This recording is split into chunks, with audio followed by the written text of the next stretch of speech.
So the inevitable has happened. It's time to upgrade your Mustang. Now, a couple things may have happened. You got gapped by some Civic, some Mopar, or maybe some Chevy. You got tired of the stock horsepower, or maybe your friends are just talking crap. Whatever the reason may be, you can't just go fighting without a plan. So, in this video, we're going to be talking about just a few things to keep in mind when you're modifying your Mustang.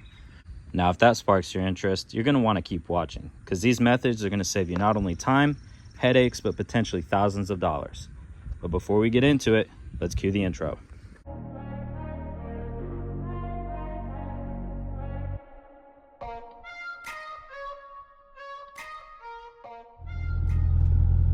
So, small disclaimer before we get started. You're probably going to hear me referencing my old car or my old Mustang. Why? It's kind of the same concept as, you know, when your granddad goes and gives you the back in my day speech, you know, same principle. I was really proud of that car, yada, yada, yada. And it's the car that kind of gave me the idea for this video. You've decided it's going to happen. You're going to build your car. You need a plan.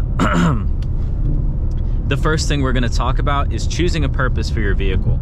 Most of your cars are going to have to be purpose built if you want it to be good at a specific thing. Whether it's going to be a track car, like for the drag strip, or if it's going to be, you know, for autocross or time attack, if it's going to be a drift car or roll racer.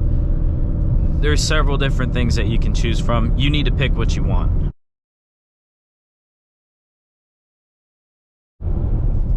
Once you've picked your poison, you're going to want to go into the research stage. Look at what people with similar ideas are doing.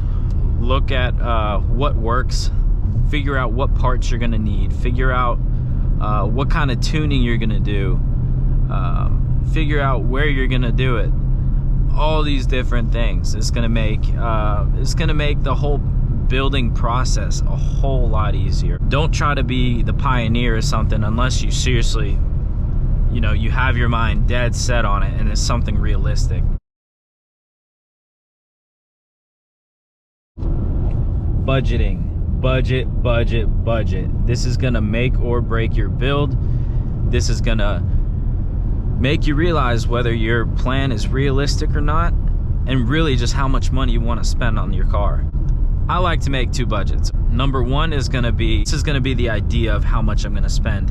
And I'm gonna know that number because of the research that I've done. I figured out how much this stuff costs, and that's gonna kind of be a ballpark of how much you wanna spend. Then you're gonna have your max budget. That's gonna be the number that you're gonna be like, okay, I'm putting the line down here. I don't wanna spend anymore. I'm calling it quits right there, okay? And this needs to be, you know, a pretty realistic number, and you want to take in consideration of catastrophic failures. You know, your engine, your transmission, maybe your ECU locking, just major stuff that's going to cost you a lot of money. And like, let's say you're building a high horsepower build, you're going to want to plan for forged internals, you're going to want to plan for a built transmission, whatever it may be. You're going to want to plan for the worst, and that way if something happens, you're not down for forever, and it's going to, you know, change your morale of it, because obviously when something doesn't run, you're going to lose motivation in it.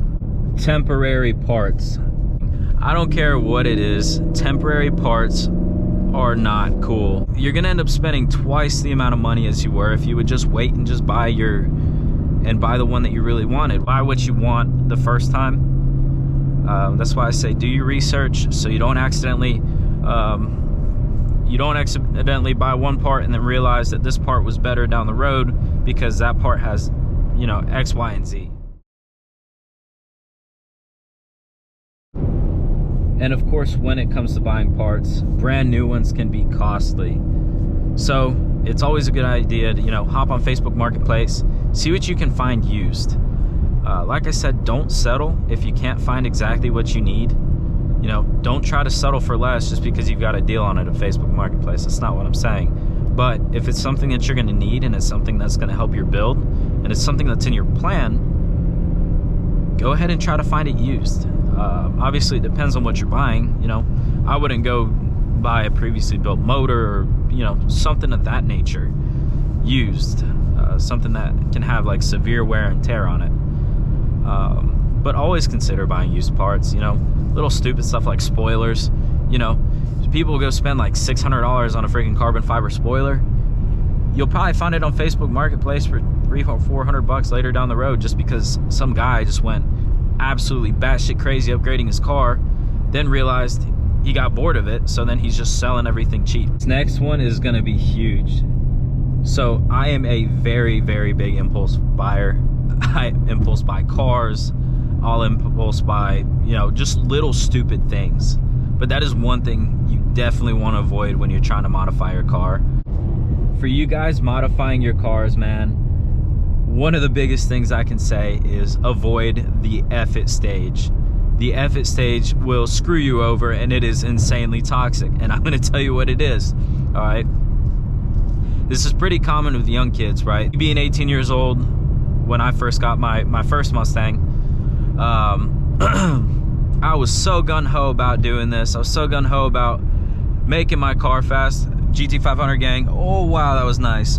Real quick, I'm just gonna say, if you're enjoying the content, go ahead and like and subscribe. Go check out my other videos, there's plenty of them, and we'll keep it rolling. I was so hyped about making my car fast. I had a decent job making decent money.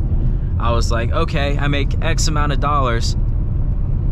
I'm gonna freaking get on a firm and spend everything I have. And it happens way more often than you guys think. You get this mentality in your head. It's like, oh, I'm gonna get this and I'll pay it off next month, you know? And then you'll get that thing, you'll get it, you're ready for the next upgrade. Okay, I'm gonna buy this part and I'll buy it next month. And it's kind of like a snowball effect. You get more and more debt, and you end up using all the money you had, or every penny you've made throughout the month.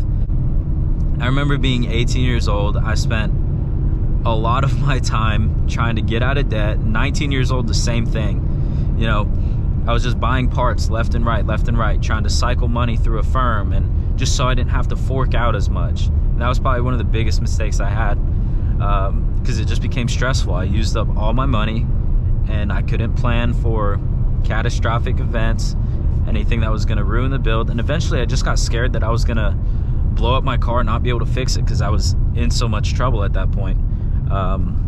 Building that car so young, it made me realize these things, and now being 21, I can take them all to an account and avoid making that mistake again. So that's kind of off in that tangent. One of the last things I'm going to talk about today is enjoy the process and trust the process. And what I mean from that is, don't try to get from point A all the way to point Z before you hit all the other letters in the alphabet.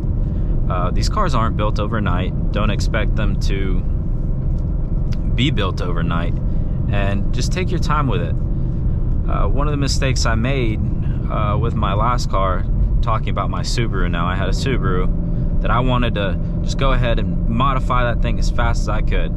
Well, I was modifying. I ran out of money, and then the car just sat there. I didn't do anything with it.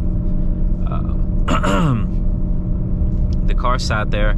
I became uninterested because I modified it so quickly that I wasn't enjoying each and every mod. And this is just coming from from what I like to do. Everyone has their own opinions, but if you take your time on a build, it's gonna keep you excited for what's next. You know, if you just throw a whole bunch of parts on at one time, it's kind of they're gonna take away from each other, and it's just not gonna be as fun for you. And then you're gonna end up finishing it, you know, in a couple months, and you're gonna be like, well, damn, now what? You're gonna sell the car and buy something else. So that's kind of something that I want to focus on this car, which is going to seem kind of hypocritical as soon as you see what this next video is going to be, if all goes well later today, by the way. And the last thing is just enjoying your build.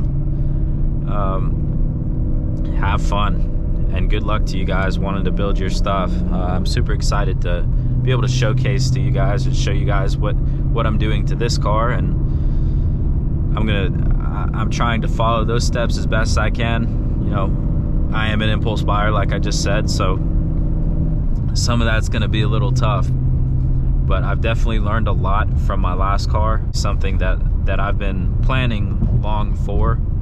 I started planning long before I even had this car, so that whole waiting period that I had, I spent planning and budgeting and just stacking up as much money as I could so that I could have these videos rolling out for you guys as soon as the car comes out, or as soon as I got my car. I really appreciate you guys watching my videos, the support that you guys have given in just such little time, and you know, I'm about to roll up on 500 subs. Like, this is crazy. My channel growth has been pretty awesome. So again, thank you guys for watching.